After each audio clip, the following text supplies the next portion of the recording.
The entire town of Silver Creek fell silent the moment Clara pointed her shaking finger at the man in the corner. He wasn't the wealthy banker offering her a life of luxury, nor was he the handsome sheriff. He was Silas Kincaid, a filthy, bearded mountain man who smelled of pine resin and old leather. The townspeople laughed. They called her a fool for choosing a savage over security.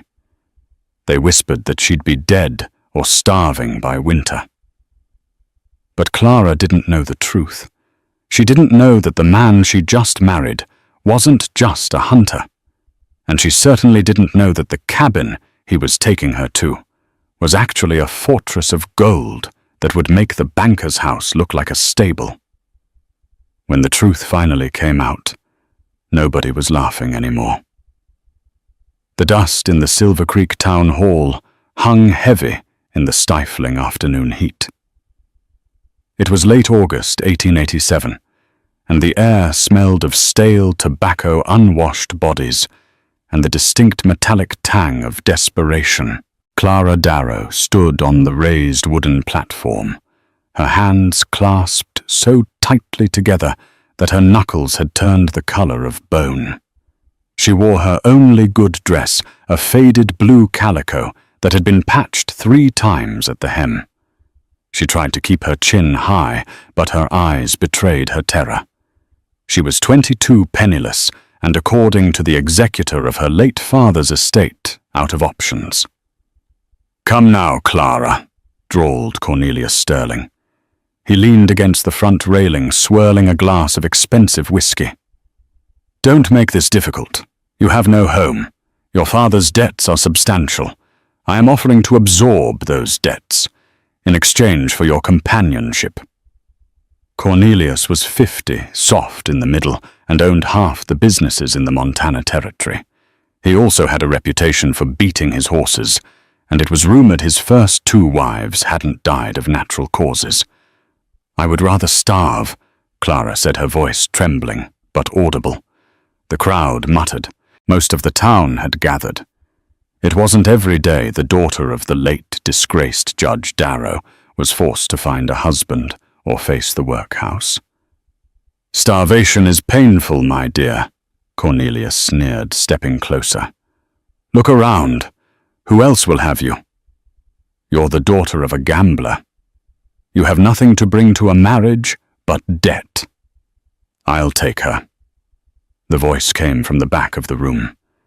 It was deep, resonant, and scraped like gravel over iron. The crowd parted like the Red Sea, not out of respect but out of distaste. A man stepped forward. He was a giant, standing well over 6 feet, his shoulders broad enough to block out the sunlight from the doorway. He wore buckskins that had seen better days, stained with mud and grease. A thick, dark beard covered most of his face, revealing only a pair of piercing, intelligent grey eyes. It was Silas Kincaid, the Mountain Man. "Silas!" Cornelius laughed, a sharp, barking sound. You can barely feed that mule of yours. What are you going to do with a wife?" "Eat her!" The town erupted in laughter. Silas didn't flinch. He walked slowly toward the platform, his heavy boots thudding against the floorboards. He stopped in front of Clara and looked up. He didn't look at her body or her face or her dress. He looked straight into her eyes. "I have no debts," Silas said quietly, his voice cutting through the laughter. "I have a cabin up near the ridge. It's warm. There's food, and I won't lay a hand on you unless you ask for it." Clara looked at Cornelius, who was smirking, confident she would never choose the savage. Then she looked at Silas. There was dirt under his fingernails and a scar running down his left cheek, but his gaze was steady. It was the only honest thing she had seen all day. "I accept," Clara whispered. The room went dead silent. Cornelius dropped his glass. its shattered whiskey splashing onto his polished boots. "You can't be serious. He's an animal, Clara. He lives in the dirt. He's a man," Clara said, her voice gaining strength. She stepped down from the platform and walked toward Silas. "And he is the only one here who has offered me respect." "You'll regret this," Cornelius screamed, his face turning a violent shade of purple. "Don't come crawling back to me when the wolves are chewing on your bones. You're dead, Clara. You hear me? You're as good as dead." Silas didn't say a word to the banker. He simply extended his arm to Clara. She hesitated for a fraction of a second, then placed her hand on his forearm. His muscle was hard as rock beneath the buckskin. "Let's go," Silas rumbled. As they walked out of the hall, the jeers started again. Women whispered behind their fans, calling Clara a fallen woman. Men slapped Silas on the back with mocking force, asking if he needed a map to find a woman's heart. They stepped out into the blinding sun. Silas helped her up onto a wagon that looked like it was held together by rope and prayer. "It's a long ride," he said, climbing onto the bench beside her.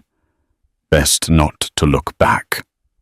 Clara stared straight ahead at the mountains looming in the distance. They were dark, jagged, and forbidding, just like her husband. "I have nothing to look back at," she said. Silas snapped the reins and the wagon lurched forward, carrying them away from civilization and into the wild unknown. The journey took 3 days. Clara had expected hardship, but the reality of the ascent was grueling.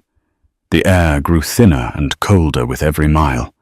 The lush green plains of the valley gave way to rocky switchbacks and dense forests of pine and fir that blocked out the sky. For the first 2 days, Silas barely spoke. He was a man of action, efficient and terrifyingly competent. When a wheel got stuck in a mud rut, he didn't curse or shout. He simply hopped down, lifted the corner of the heavy wagon with a grunt of exertion, and heaved it free. Clara watched him, mesmerized by his raw strength. They camped under the stars. Silas would set up a small canvas lean-to for her, giving her the best blankets, furs that were incredibly soft and warm, while he slept by the fire, wrapped in a rough wool cloak. It was on the second night that Clara's curiosity began to outweigh her fear. She sat by the fire, holding a tin cup of coffee he had brewed. "Why did you do it?" she asked. Silas was cleaning his rifle, a rhythmic snick-snick of the bolt. He didn't look up. "Do what?" "Offer for me. You don't seem like a man who wants company. And you certainly don't seem like a man who cares what happens to a bankrupt judge's daughter." Silas paused. He looked into the fire, the orange light dancing in his grey eyes. "I knew your father. A long time ago." Clara stiffened. "My father had many enemies." "He wasn't my enemy," Silas said, "but he wasn't my friend either. He was just a man who got lost, like most people in that town." He looked at her then. "You have his chin. Stubborn." "I am not stubborn," Clara argued. "I am resilient." A ghost of a smile touched Silas's lips, buried beneath the beard. "Is that what you call it? You stood up to Cornelius Sterling, a man who could buy and sell the governor. That's either resilience or stupidity." "He's a monster," Clara spat. "Yes," Silas agreed, his voice dropping an octave. "He is. That's why I took you. Because a woman shouldn't be sold like cattle to a butcher." "So it was pity," Clara said, feeling a strange pang of disappointment. "No," Silas said sharply. He put the rifle down. "Not pity. Pity is cheap. I don't deal in cheap things." He stood up and walked to the edge of the firelight, staring out into the darkness. "Get some sleep. Tomorrow is the hardest part of the climb. We cross the Devil's Throat." The next day proved him right. The trail narrowed until it was barely wide enough for the wagon. On one side was a sheer cliff face. On the other, a drop of 1,000 feet into a churning river canyon. Clara gripped the bench, her eyes squeezed shut. The wagon creaked and groaned. The mules whinnied nervously. "Keep your eyes open," Silas commanded, his voice calm but firm. "Fear makes you freeze. If we slide, I need you to jump. You can't jump if your eyes are closed." Clara forced her eyes open. She looked at Silas's hands on the reins. They were steady, not a tremor. He guided the team with a precision that seemed at odds with his rough appearance. He navigated the rocks as if he had memorized every pebble. "You drive well," she managed to choke out. "It's just physics," Silas muttered. "Fulcrum and lever. Friction and drag." Clara looked at him sharply. That sounds like something an engineer would say, not a trapper." Silas didn't answer. He just flicked the reins. By late afternoon, the terrain leveled out. They entered a high-altitude valley, a bowl of land, hidden from the world below by jagged peaks. It was breathtakingly beautiful, filled with wildflowers and a crystal-clear lake. "We're here," Silas said. Clara looked around, expecting to see the cabin. Instead, she saw a small, dilapidated shack near the edge of the woods. The roof sagged. The door hung on one hinge. There were chickens pecking in the dirt. Her heart sank. This was it. The town was right. She had traded a monster for squalor. "Home, sweet home," Silas said, watching her face closely. Clara swallowed the lump in her throat. She remembered Cornelius's sneer. "You'll be starving by winter." She lifted her chin. "It has a roof," she said, her voice determined. "We can fix the door. I can learn to tend the chickens." Silas stared at her. For a moment he looked genuinely surprised. "You're not going to run scream-cry."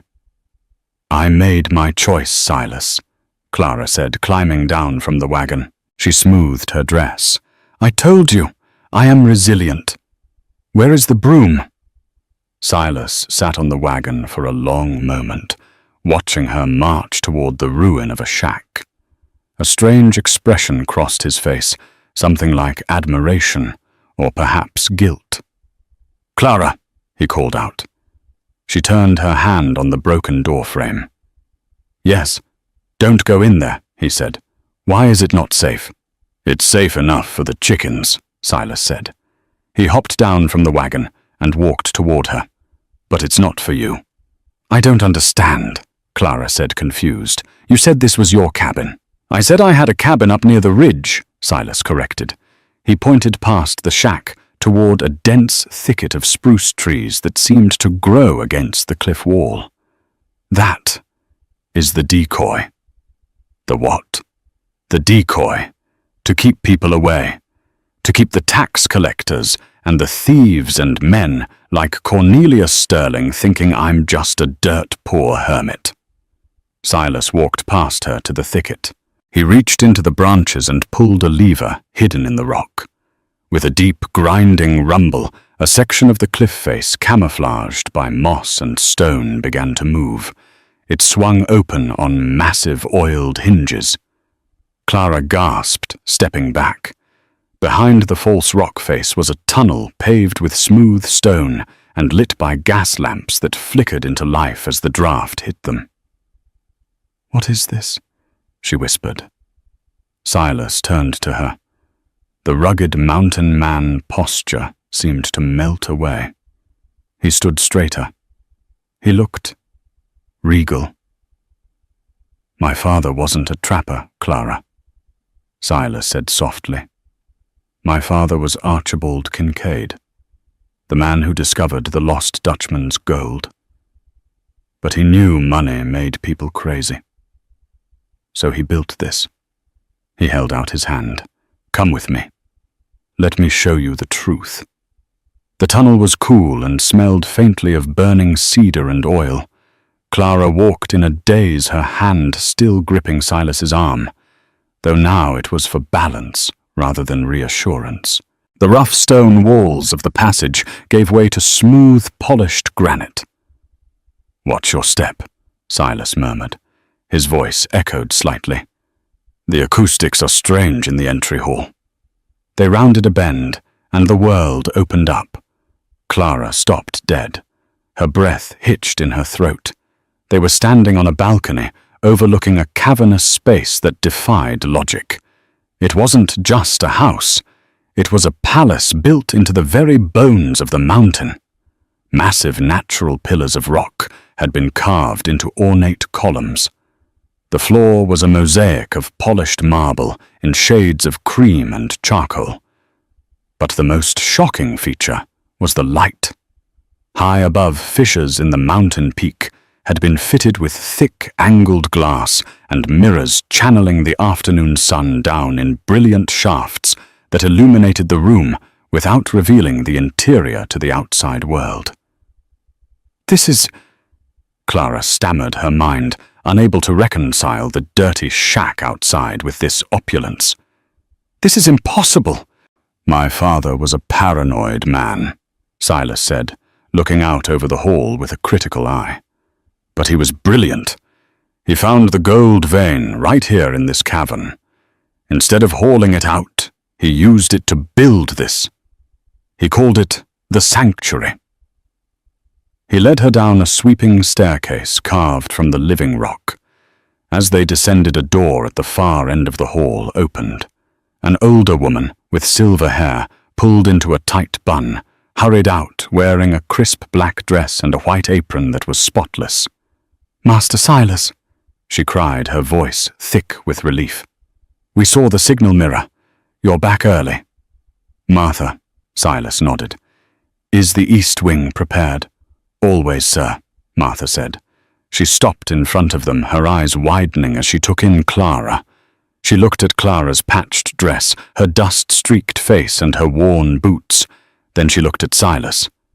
"And this is Clara Kincaid," Silas said firmly. "My wife." Martha's hand flew to her mouth. "Wife, but sir, you went to town for supplies and a mule." "I got the supplies," Silas said dryly. "The mule was overpriced. I found something more valuable." He turned to Clara.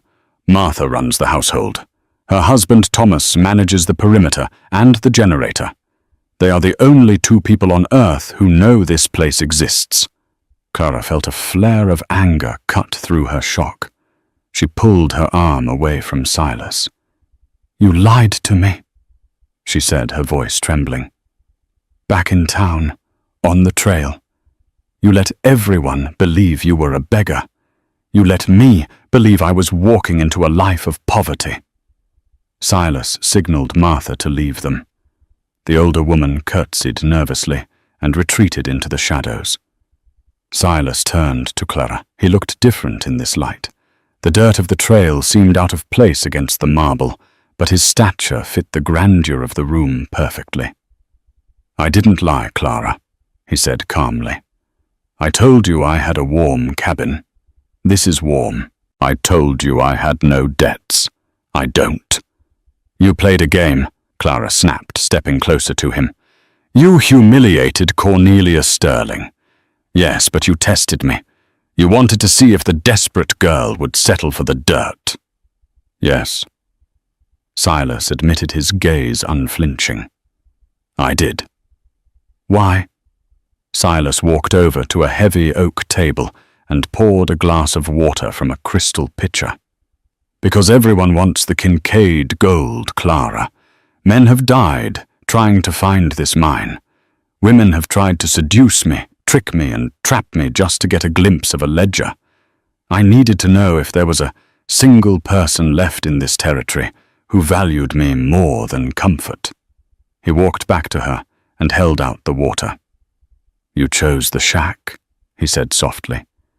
"You chose the chickens and the broken door because you wanted safety and respect. You didn't ask for diamonds. That makes you the only woman worthy of wearing them."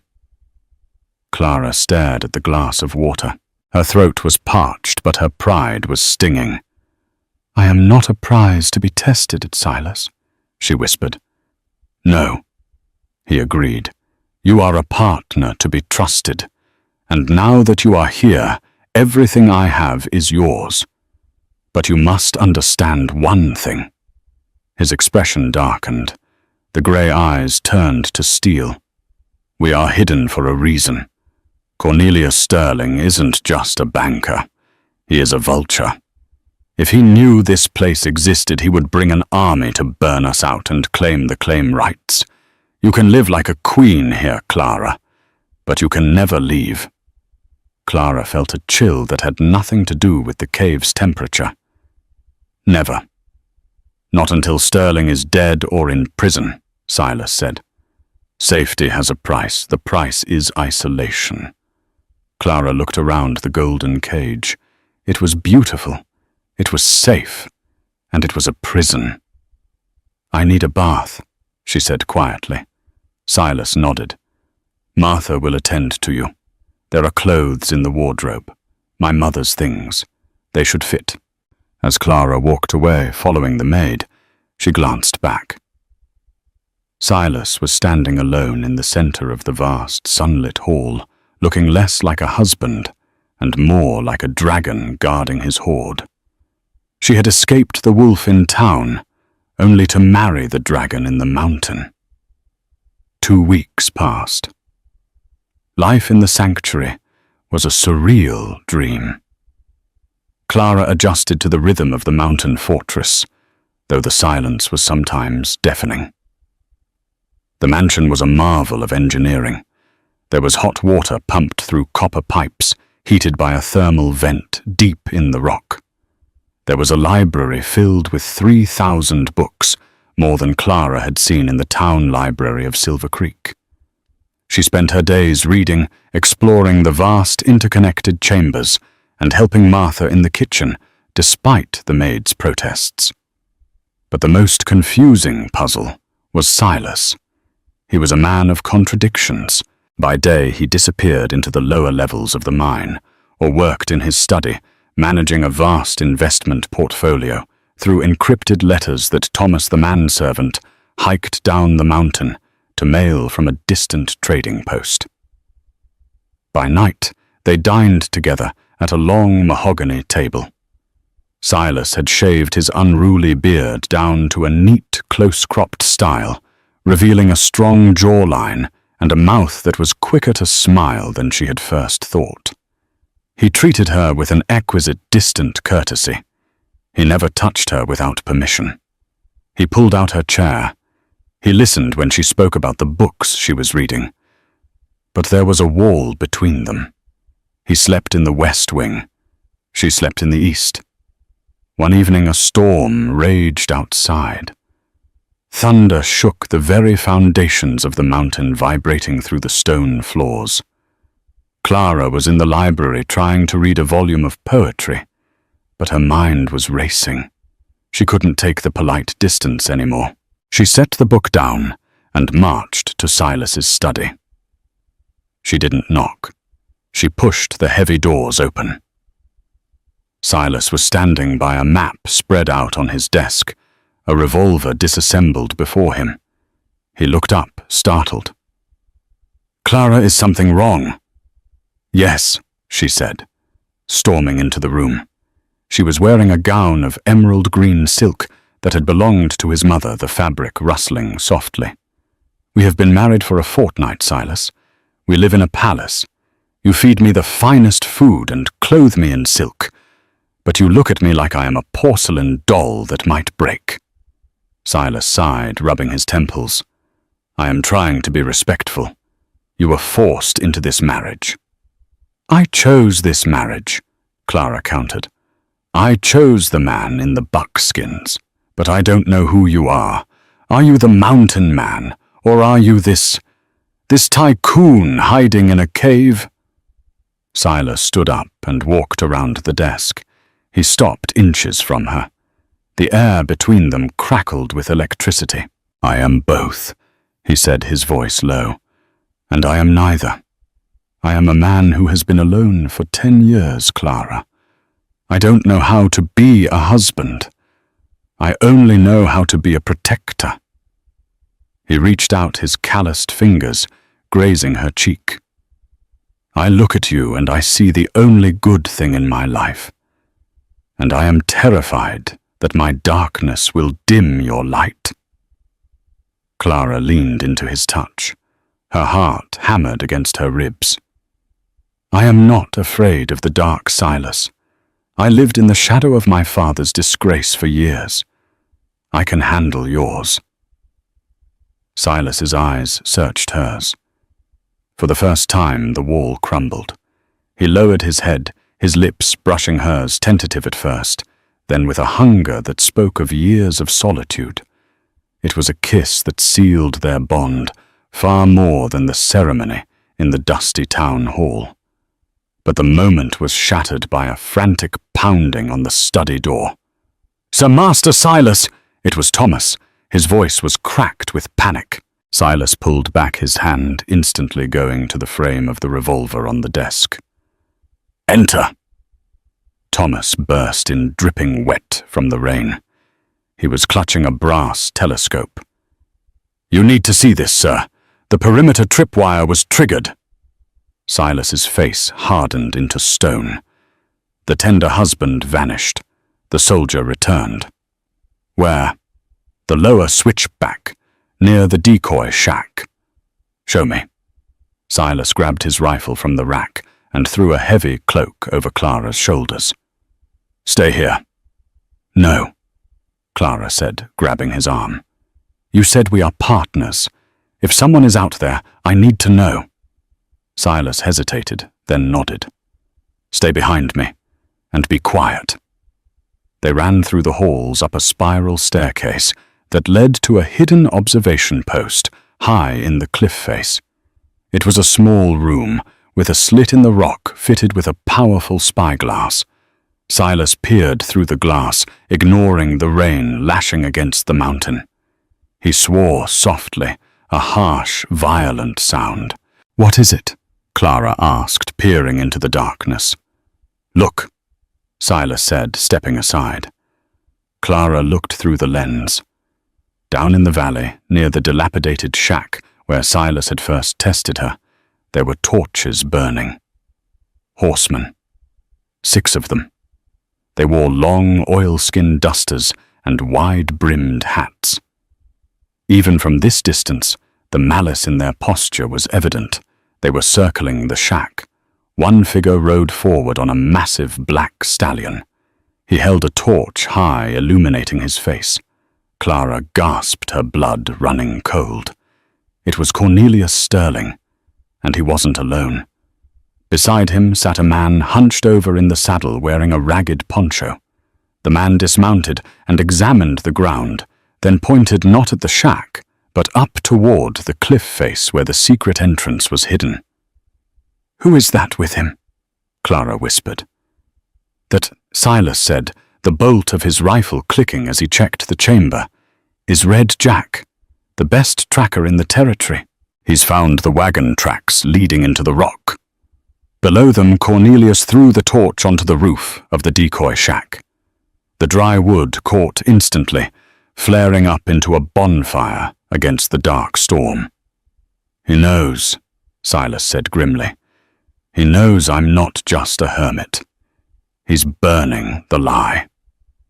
"What do we do?" Clara asked, her voice shaking. Silas turned to her. The look in his eyes was terrifying. It wasn't fear. It was the cold, calculating rage of a predator whose territory had been breached. "We don't hide anymore," Silas said. "If they want a war, Clara, I'm going to give them one. Go to the armory. Get the Winchester." "Silas! Go!" he roared. "They are coming up the trail. We have 20 minutes before they reach the blast doors. The honeymoon was over. The siege had begun. The first stick of dynamite detonated against the cliff face with a force that knocked the fine crystal glasses off the shelves in the dining hall. The sound was a dull, bone-jarring thud that echoed through the stone tunnels of the sanctuary like the heartbeat of a dying giant. Clara didn't scream. She was kneeling on the floor of the armory, her hands moving with a speed she didn't know she possessed. She was loading brass cartridges into a lever-action rifle. Beside her, Martha was weeping quietly, clutching a rosary, while Thomas, the elderly manservant, was grimly sharpening a machete. "They're drilling into the hinges." Silas's voice came from the doorway. He looked like a demon of war. He had strapped a bandolier of ammunition across his chest, and his eyes were cold, hard flint. "Sterling brought miners. They know how to blast rock." "Can the doors hold?" Clara asked, snapping the loading gate of the rifle shut. She stood up and handed the weapon to him. "For another 10 minutes," Silas said. He took the rifle, his fingers brushing hers. "Clara, there is a ventilation shaft in the pantry. It leads up to the scree slope on the north face. It's tight, but you can fit. You and Martha need to go. Now." "No," Clara said. Her voice was steady, though her knees shook. "This isn't a debate," Silas roared, the stress finally cracking his calm demeanor. "Sterling won't just kill me. If he finds you here, if he finds out you're my wife, he will make you wish you died in the blast. I cannot fight him if I am worried about you." "Then don't worry about me," Clara said. She walked over to the wall rack and pulled down a double-barreled shotgun. She broke it open, checking the barrels. "Use me. You said your father built this place as a fortress. A fortress needs a garrison. You have 1 man, you need 2. Silas stared at her. The woman who had worn a patched dress in the town hall was gone. In her place was a matriarch of the mountain wearing emerald silk and holding a shotgun like she was born to it. "God help them," Silas whispered. A grim smile touched his lips. "All right, plan B." He moved to the wall where a large brass wheel was embedded in the stone. "The main hall is the kill zone. If they breach the blast doors, they have to come through the tunnel. I'm going to kill the lights. We fight in the dark. They have torches. They'll be blind. We know the terrain." "What about the mirrors?" Clara asked, glancing up at the skylights that flooded the room with moonlight. "We break them," Silas said. Another explosion rocked the mountain. Dust rained down from the ceiling. A terrible grinding metal screech echoed down the tunnel. "They're through," Thomas shouted from the hallway. "Get to positions," Silas commanded. He grabbed a heavy iron poker from the fireplace and hurled it upward. It smashed into the main mirror array. The moonlight vanished. The great hall plunged into pitch blackness, save for the faint glow of the gas lamps in the distant tunnel. Clara crouched behind a marble pillar near the top of the stairs. Her heart hammered against her ribs like a trapped bird. She rested the heavy wooden stock of the shotgun against her shoulder, just as Silas had taught her during their brief target practice sessions. Footsteps echoed, heavy, confident boots. "Silas!" Cornelius Sterling's voice boomed down the corridor, distorted by the stone acoustics. "Come out, boy. There's no need to die in a hole like a badger. Sign the deed over, and I'll let you walk away." Silas didn't answer. Silence was their weapon. Shadows stretched across the floor as men with torches entered the great hall. Clara counted 6, then 8. Sterling walked in the center, flanked by the tracker. Red Jack and a massive brute of a man holding a pickaxe. When the light of their torches hit the gold-inlaid columns and the marble floor, the men stopped. "Mother of God," Red Jack whispered. "It's real. The legend is real." Greed is a powerful drug. It made them careless. The men lowered their guns, their eyes wide, scanning the unimaginable wealth surrounding them. "Look at this," Sterling laughed, his voice trembling with avarice. "I own this. I own it all. You own nothing." Silas's voice rang out from the darkness of the upper balcony. Crack! Silas's rifle spoke. The man holding the torch next to Sterling dropped the flame, extinguishing on the floor. "Cover!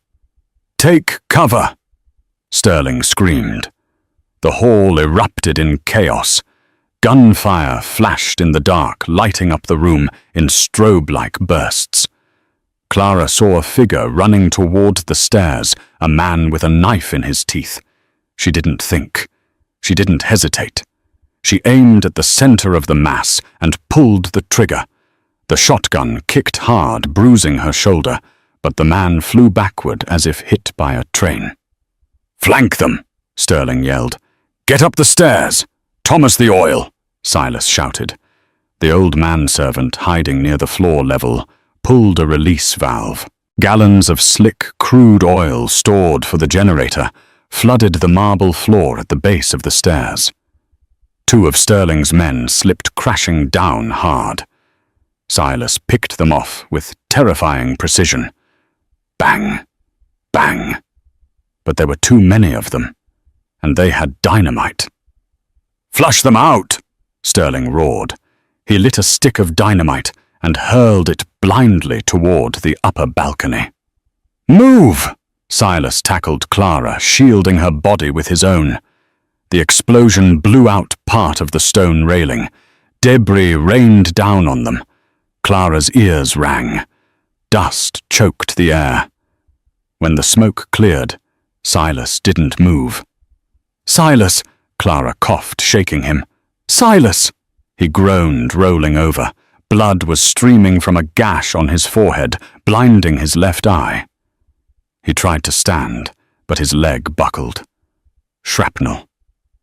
I'm all right," he gritted out, but he clearly wasn't. Below them, Sterling and his 3 remaining men were advancing up the stairs, stepping over the bodies of their comrades. Sterling saw Silas fall. "He's down," Sterling crowed. "Finish him." Clara looked at her husband, bleeding and semi-conscious. Then she looked at the stairs. She had 1 shell left in the shotgun. She stood up. Clara stood at the top of the marble staircase, the emerald silk of her dress torn and stained with dust and her husband's blood. She looked like a vengeful spirit rising from the mountain. Cornelius Sterling stopped 3 steps from the top. He was panting, his face slick with sweat and soot. He held a heavy revolver in his hand. Behind him, Red Jack and the brute were grinning. "Well, well," Sterling sneered, leveling his gun at her chest. "The little charity case. I told you, Clara. I told you that you'd regret this." "The only thing I regret," Clara said, her voice icy and calm, "is not shooting you in the town hall when I had the chance." Sterling laughed. "Feisty. I like that. Maybe I won't kill you. This palace needs a queen, and I'll need someone to keep it clean. Drop the gun, Clara. It's over." Clara glanced down at Silas. He was trying to push himself up, reaching for his fallen rifle, but he was too slow. "You're right, Cornelius," Clara said. "It is over." She dropped the shotgun. It clattered loudly on the stone floor. Sterling's grin widened. "Smart girl. Now step aside so I can put a bullet in your mongrel husband." "I can't do that," Clara said. She took a step back, positioning herself directly in front of a heavy tapestry that hung on the wall behind the landing. "Don't test me." Sterling stepped onto the landing. "Move." You want the Kincaid legacy? Clara asked, her hand reaching behind her, grasping the velvet fabric of the tapestry. You want the secrets of the mountain? I want the gold, Sterling yelled, lunging forward. Then take it, Clara whispered. She yanked the tapestry down with all her weight. Behind the tapestry wasn't a wall. It was the lever Silas had shown her on her first tour, the emergency ventilation purge for the lower mine shafts. Clara threw the lever. A trapdoor in the marble floor directly beneath Cornelius Sterling's feet dropped open with a terrifying clang. Sterling's eyes went wide. He didn't even have time to scream. He simply vanished, dropping into the black void of the ventilation shaft that fell 200 feet into the freezing underground river below. Red Jack and the brute froze. They stared at the hole where their boss had been a second ago. They looked at the dark, gaping maw, then up at Clara, who still had her hand on the lever. Who's next? Clara asked. She didn't have a weapon. She didn't need one. The house was the weapon. Red Jack looked at the hole. He looked at the bodies of his friends on the stairs.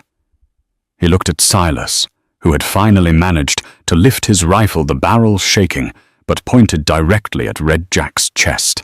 I ain't getting paid enough for this, Red Jack muttered. He dropped his gun. I surrender. The brute dropped his pickaxe and raised his hands. Silas slumped back against the pillar, the adrenaline finally fading. He looked up at Clara. His face was a mask of blood and dust, but his grey eyes were shining with an emotion that went beyond love. It was awe. Clara walked over to him, tearing a strip from her silk skirt to bind his head wound. You okay? She asked softly. Silas huffed a painful laugh. Remind me never to make you angry, Mrs. Kincaid. Clara tightened the bandage, causing him to wince. You promised me safety, Silas, but I think I prefer victory. Silas took her hand and kissed the knuckles, smeared with gun oil and soot. Then victory it is. The first snows came early to the high peaks, dusting the granite spires of the sanctuary in a coat of blinding white. But inside the mountain fortress, the air was warm, and the atmosphere had shifted from one of siege to one of empire. For 6 weeks, the world below believed Silas Kincaid and his pity bride were dead. In the town of Silver Creek, the disappearance of Cornelius Sterling had caused a vacuum of power that resulted in absolute chaos. Without the tycoon's iron grip, the bank floundered. Creditors came calling like vultures circling a dying ox. The mines slowed to a halt. Wages went unpaid, and the whispers in the saloon grew dark. People spoke of Clara Darrow with a mix of superstitious pity and retrospective scorn. They said she had frozen to death in a shack, a foolish girl who threw away security for a savage. They had no idea that the savage was currently sitting in a leather wingback chair, having his bandages changed by a wife wearing imported French silk. The recovery had been slow but steady. Silas's leg had healed, leaving a jagged scar to match the one on his cheek, but his strength had returned twofold. Yet the biggest change wasn't in Silas, it was in Clara. The girl who had stood trembling on the auction block was gone. In the weeks following the siege, Clara had gone through every ledger, every map, and every journal in Archibald Kincaid's library. She learned the extent of the Kincaid fortune. It wasn't just the gold vein in the cavern. It was investments in railroads, shipping lines in San Francisco, and steel in Pittsburgh, all managed through shell companies.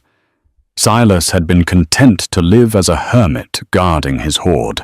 Clara, however, understood something he didn't. Wealth without power is just a target. We cannot stay hidden forever. Silas, Clara said one evening, tracing the rim of a crystal wine glass. "Sterling is gone, but another wolf will come. The only way to be truly safe is to own the forest." Silas looked up from his book. He watched her in the firelight. She was sharpening a letter opener with a rhythmic, predatory grace. "What do you propose?" he asked. "We go back," Clara said, her eyes flashing. "Not as the trapper and the beggar. We go back as the Kincaids. We don't just survive Silver Creek, Silas. We buy it." The descent began on a Tuesday in late October, a day the town of Silver Creek would talk about for 100 years. The residents were miserable. A cold wind whipped through the main street, rattling the windows of the empty general store. Mr. Finch, the nervous balding man who had taken over the bank's operations after Sterling's disappearance, was pacing in front of the window, wringing his hands. He was waiting for the stagecoach from the capital, hoping it carried a bailout. Instead, he saw something that made him wipe his glasses and squint in disbelief. Coming down the winding mountain road wasn't a stagecoach. It was a private carriage, black as midnight, lacquered to a shine that reflected the passing pine trees. It was pulled by 4 white Andalusian horses animals that cost more than the entire town's yearly revenue. The driver, sitting high on the box, wore a livery of deep charcoal with silver buttons. "Who in God's name is that?" Mrs. Gable, the town gossip, muttered, clutching her shawl tighter as she stepped out of the bakery. The carriage didn't stop at the hotel. It didn't stop at the saloon. It rolled down the center of the muddy street, the wheels humming with the precision of expensive engineering, and pulled up directly in front of the bank. The street went silent. The blacksmith put down his hammer. The saloon patrons spilled out onto the porch. Even the stray dogs seemed to stop barking. The driver, Thomas the old manservant, now looking like a royal guardsman, hopped down and opened the carriage door. He unfolded a small set of velvet-covered steps. A boot emerged. It was polished black leather, pristine and free of mud. Silas Kincaid stepped out. A collective gasp ripped through the crowd. They remembered a giant in stained buckskins, smelling of musk and pine. This man was a titan in a tailored 3-piece suit of fine wool. A gold watch chain draped across his vest. His beard was trimmed and oiled, framing a face that was hard, handsome, and utterly commanding. He didn't look at the crowd. He turned back to the carriage and extended a gloved hand. "Clara," he said softly. Clara Darrow now.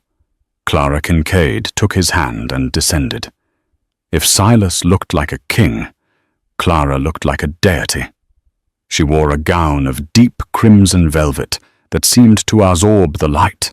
A heavy coat with a fur collar hung loosely over her shoulders, but it was the jewelry that made Mrs. Gable choke on her own breath. A necklace of diamonds and rubies, heavy and ancient, glittered at Clara's throat.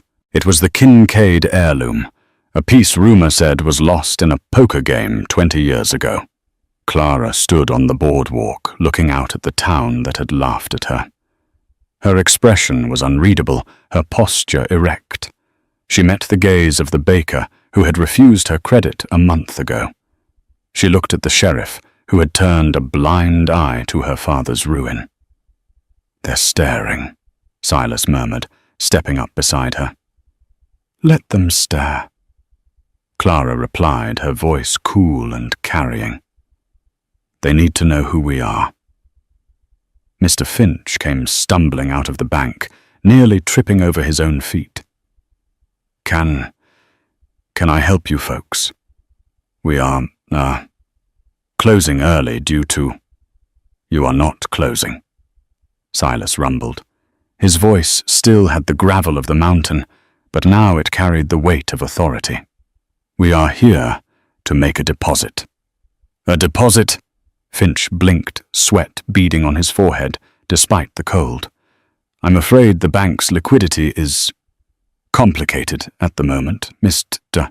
Sterling left us in a difficult position. We know about the position, Clara said, stepping forward.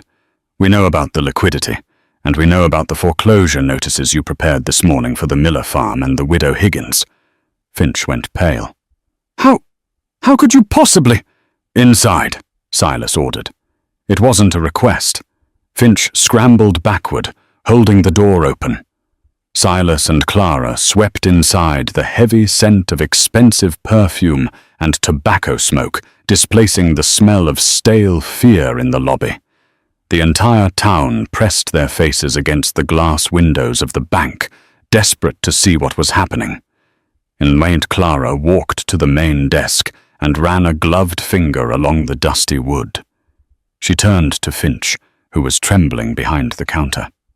Cornelia Sterling is not coming back, Clara stated flatly. We suspect as much, Finch squeaked, but until a body is found, the estate is frozen. The bank is insolvent. I have orders to seize assets to pay the creditors in St. Louis. You will seize nothing, Silas said. He walked to the center of the room and dropped a heavy leather satchel onto the floor. The sound it made, a dense metallic thud, vibrated through the floorboards. What is that? Finch whispered. Open it.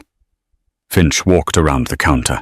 He undid the buckles with shaking fingers and threw back the flap.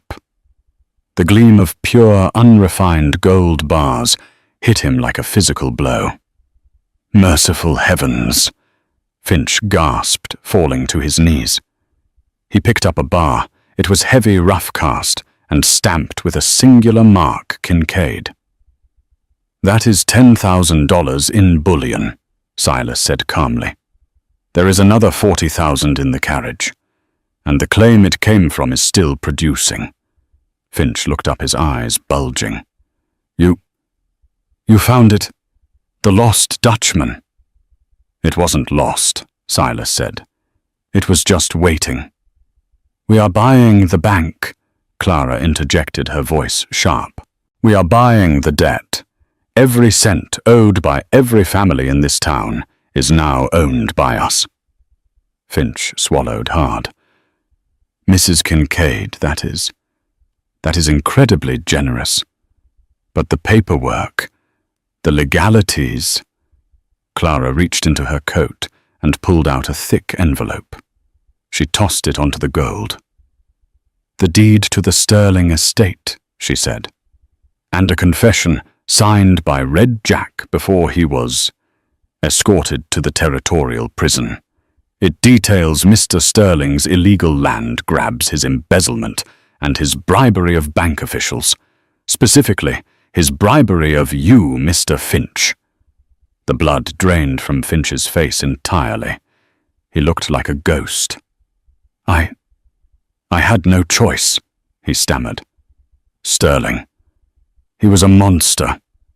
He was, Silas agreed, stepping closer, towering over the little man. And now he is gone. Which leaves you. You have two choices. You can sign the transfer of ownership to the Kincaid Trust and leave this town on the evening stagecoach, never to return. Or, Finch whispered.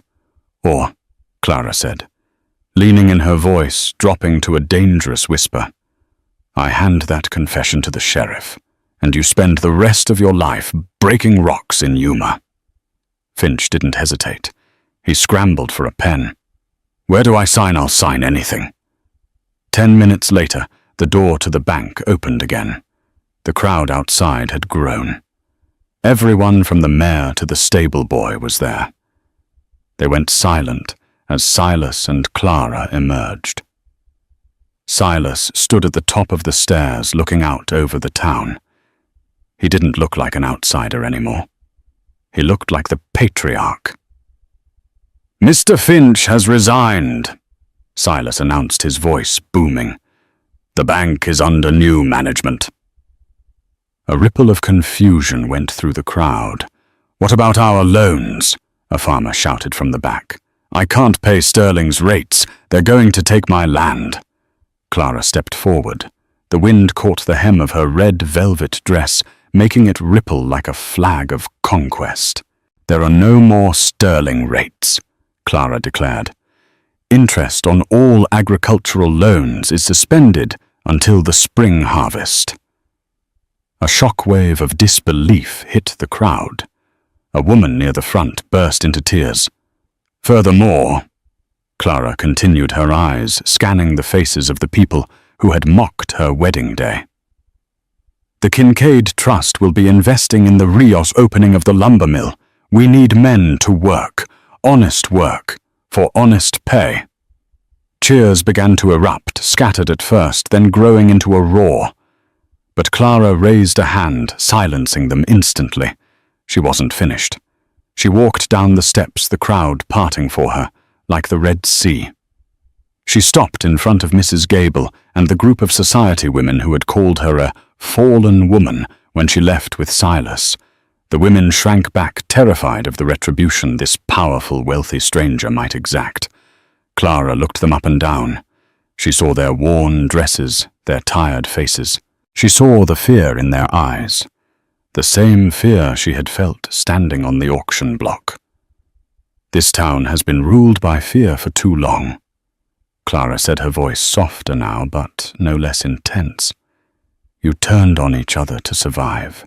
You laughed at my husband because he was different. You mocked me because I was poor." Mrs. Gable looked down at her shoes, ashamed.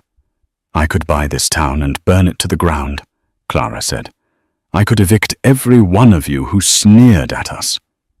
Silas came up behind her, placing a warm, heavy hand on her shoulder, a silent show of support, a reminder of the strength they shared. "But," Clara said, lifting her chin, "I am not Cornelia Sterling, and my husband is not a savage. We are neighbors, and neighbors look after one another." She reached out and took Mrs. Gable's hand. The older woman looked up, shocked. "The church roof is leaking," Clara said. "I noticed it on the ride in. Come to the bank tomorrow, Mrs. Gable. We'll arrange the funds to fix it." Mrs. Gable sobbed, nodding frantically. "Thank you. Oh, thank you, Clara.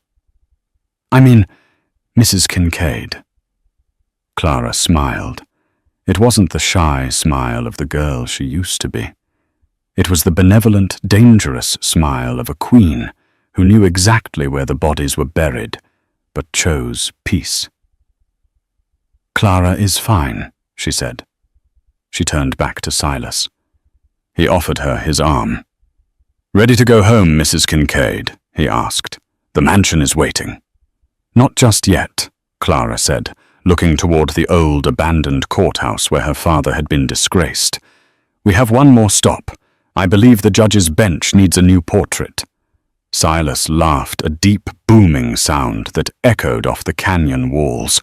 It was the sound of a man who had won everything, the gold, the war, and the girl. "As you wish," he said.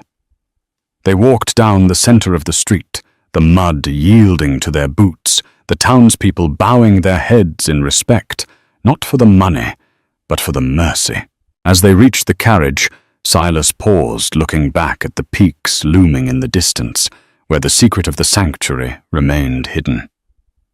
"You know," he whispered to her, "they still think I'm just a lucky miner."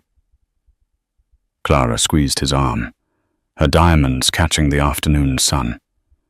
"Let them think what they want, Silas. We know the truth. You're the mountain, and I'm the storm that conquered it." Silas kissed her then, right there in the middle of the street, in front of God and everyone. It wasn't a polite peck. It was a claim. And for the first time in the history of Silver Creek, nobody dared to laugh. And that is the incredible conclusion to the story of Clara and Silas.